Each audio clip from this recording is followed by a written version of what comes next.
บรรยากาศพี่น้องอีมุงที่ลงตัดเข้าแล้วบ้านนี้ตัดเข้าอยู่รุมพูนตัวนี้ก็ข้าวเจ้าพี่น้องอันนี้ข้าวเจ้าสูงจนท่วมหัวข้าวเจ้าเลยน่ายืนอยู่ข้างหน้าก็ยังจนว่าจะท่วมแล้วข้าวเจ้านี่สูงข้าวเจ้านี่อันตัวลุ่มนี่มันเป็นข้าวเตี้ยพี่น้องข้าวเตี้ยกะปีนี่เบิ่งก็งามอยู่แต่มีบางตากะบ่งามพี่น้องข้าวเตี้ยก็จะประมาณนี้เนาะสำหรับข้าวเตี้ย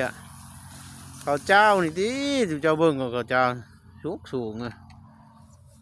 ก็กำลังง่อยก้มคือกันข้าวเจ้ากัน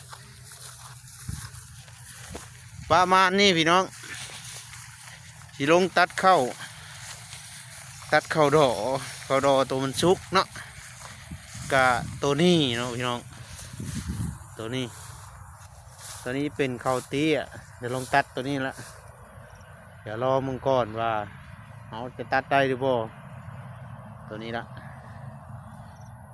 เข้าตัวนี้พี่น้อง